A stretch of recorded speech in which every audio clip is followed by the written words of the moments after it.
Kaip padaryti? Gerai. Taip.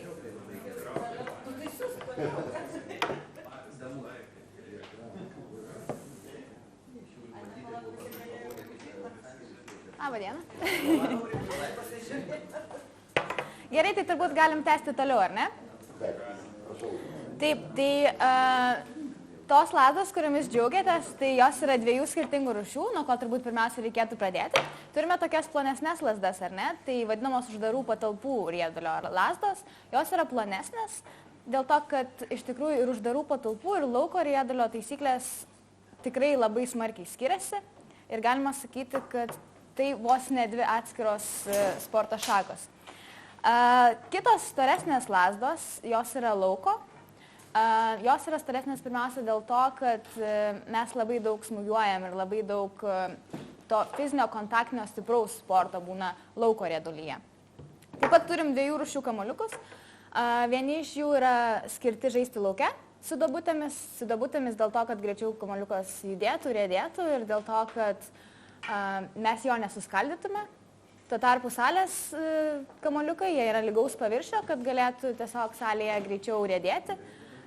Ir mes su jais nežaidžiam lauke, dėl to, kad tokiu būdu sugebėtume tikrai kamuoliuką suskaldyti. Ir tikrai yra skilę ne vienas kamuoliukas per mūsų tą visą žaidimo istoriją. Tai va, svarbiausia pagrindinė taisyklė, kur yra susijusi su lazdomis, kad mes galime žaisti tik vieną lazdos pusę. Kitaip nei ledo ritulyje ar grindų riedulyje, mes galim naudoti tik vieną lazdos pusę. Taip, apie taisyklės ir tą... Kaip lazdą, aišku, galiu parodyti. Čia visą laiką šitaip. Ir kai valdom kamuoliuką, kadangi galim tik vieną pusę, ar ne, tai turime lazdą apsukti. Ir jinai juda ranka visą laiką. Dažniausiai kairė ranka dažniausiai juda, o dešinė tiesiog yra prilaikomoji ranka, sustiprina judesius ir stabdymus ir smūgiavimus. Tai va, taip mes žaidžiam su salės lazda. Salės lazda mes galime tik tai kamuoliuką ridenti arba šluoti, vadinama tokia lengva, kad jis nekiltų, nes salėje kamuoliukas iš vis negali kilti. Tuo tarpu lauko lazdos, jos, kadangi yra ir storesnės, čia atsiranda toks veiksmas kaip smūgiavimas, tai yra rankos viršuje ir mes netgi... ir galime netgi daryti tokį veiksmą, tai yra smūgiavimas, ar ne? Yra šlojimas, kai tiesiog visų kūnų esi pasilenkęs ir tą kamuoliuką rideni. Ir čia kamuolys gali kilti. Kamuolys gali kilti iki kelių linijos. Tokiu būdu baudos vis dar nėra. Galima žaisti. Žaidimo man yra kas. Su lazda kamuoliuką. Pabandysi? Galiu, žinoma. Nacionalinio atsirinktinio žaidėjo atsakysim, ar valdo kamuoliuką ant parketo. Ar prezidentas geras buvo ar negeras? O, pakėlė. Viskas aišku. Taip, žinoma, išskyrus į vartus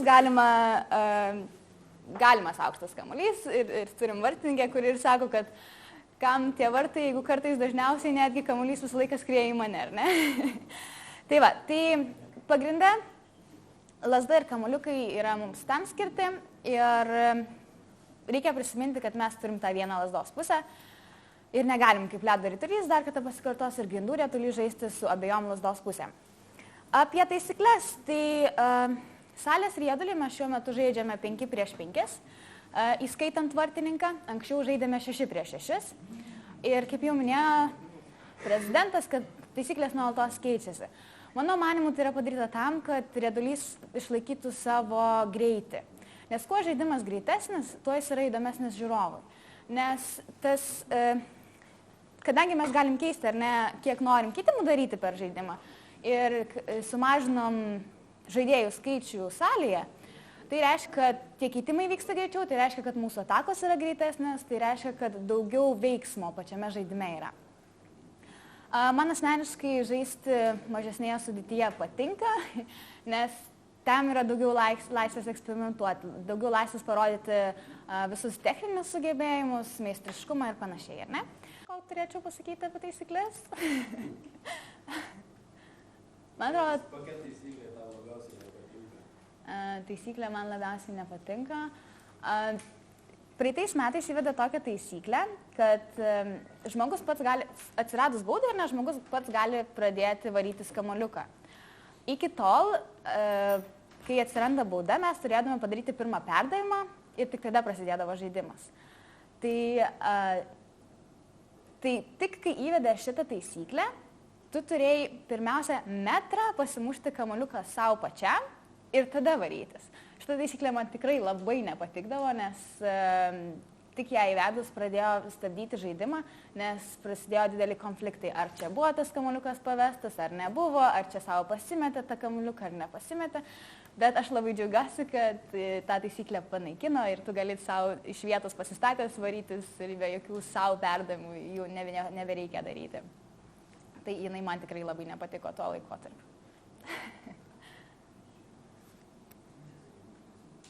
Ar skauda iš kamuoliuko gal? Geras klausimas. Ar čiupinėjot kamuoliuką? Taip, tikrai skauda. Bet irgi tai priklauso nuo situacijos. Jeigu tai yra uždarų patalpų riedulys, to taip smarkiai nesijaučia, nes ten kamuoliukas negali kilti ir žaidimas, kadangi jis būna palei žemę, tai būna daug mažiau kontakto. O lauko riedulyje, kadangi kamuoliai gali iki kelių linijos judėti, tai tikrai visko būna. Mes ir turim kojų apsaugos ir ne iki kelių, bet tikrai visko būna ir būna mėlynių. Tikrai po varžybų būna mėlynių. Aš asmeniškai aš tikrai žaidžiu jau nuo kokių 10 metų, man dabar 23, tai beveik 13 metų. Ir mano didžiausia turbūt trauma buvo akies voko siuvimas, nes jis buvo įplėštas, tai teko siūti. Ir aš dar buvau labai jauna, man buvo gal 12 metų, bet tik pradėjus karjerą ir tokia trauma. Su lazda, su kamuoliuku? Su lazda, nes lazdos irgi, kadangi jos kyla aukštai, užsimojimai tie dideli gaunasi, tai būna, kad ir iš lazdos pataiko. Bet tiesą pasakius, kuo toliau, tuo mažiau tų traumų būna, nes lygis didėja, meistriškumas, techniškumas, mes tampam atsargesnės už savo veiksmus. Kaip matot, mokam kontroliuoti, kiek kamuoliukas pakils, kiek nepakils. O kai tik tai ateina jauni mažiukai vaikučiai, tai taip visko būna, nes jiems dar yra pramoga, ta lazda, davė lazdą, galiu daryti su lazda, ką noriu. Tai visko būna tikrai.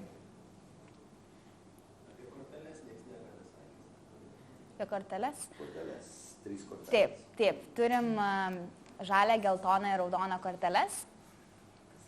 Žalia kortelė, anksčiau žalia kortelė būdavo taip, kad tiesiog kaip įspėjimas ar ne, ir nereikėdavo, tai tiesiog būdavo įspėjimas, bet nuo praeitų metų žalia kortelė reiškia, kad tu esi 2 minutėm pašalinamas iš aikštelės, tai yra, kad teisėjų parodžius žalią kortelę, tu turi nubėgti prie sėdinčių teisėjų ir tenais atsisėsti ir nuo tada pradedama skaičiuoti laikas. Laikas šiaip nėra stabdomas žolės riedulė tokiu atveju, kortelės davimo atveju, tiesiog yra teisėjas tau parodo kortelę, tu bėgi atsisėsti, atsisėdus pradedama skaičiuoti laikas. Pasibaigus laikas tave toliau išleidžia, sveiki. Tada yra geltona kortelė, kuri reiškia nuo 4 minučių iki 10, labai priklauso nuo kokio stiprumo baudą tu padarė, ar ne. Tai geltona kortelė yra duodama už šiek tiek jau labiau tyčinius veiksmus arba tą patį veiksmą, kurį pakartoja jau 2 arba 3 kartą. Nes žalia kortelė vis tiek yra kaip įspėjimas, ar ne, bet tu jau atsisėdi ant suoliuko. Bet jeigu padarai tą pačią baudą 2 kartą ir jau teisėjas mato, kad tai yra tyčia padaryta arba yra grubesnė bauda, tada tu duoda geltoną kortelę ir paskiria, kiek laiko tu turi sėdėti. O raudona kortelė reiškia pašalinimą iš varžybų. Tai reiškia, kad tave gali pašalinti ir ateinančioms varžyboms, priklauso taip pat nuo teisėjo ir jo sprendimo, kaip labai smarkiai tu pažeidei taisyklės. Bet automatiškai gavus raudoną kortelę, komanda žaidžia su mažesnės sudėtyje, be tos asmens ir kitas asmuo negali pakeisti jo vietos. Ir tai reiškia, kad tu visam likusiam laikui palieki aikštelę. O kaip dažnai Raudonas kortelės yra labai retai duodama žolės riedulė. Tai mūsų istorija yra pasitaikę, kad per Lietuvos čempionatą buvo raudona kortelė, bet tai buvo jau tyčinis veiksmas, tyčinis lasda kirtimas kitam žmogui kojas. Už tokį dalyką tikrai baudžia teisėjai. Už šnekas, būna daug šnekų, už šnekas mums duoda geltonas korteles. Dažniausiai. Taip, geltona kortelė irgi jau gana dažna, bet raudonos tikrai labai retai. Atsimenu tik tai tą vieną atvejį, kada buvo per Lietuvos čempionatą duota raudona kortelė.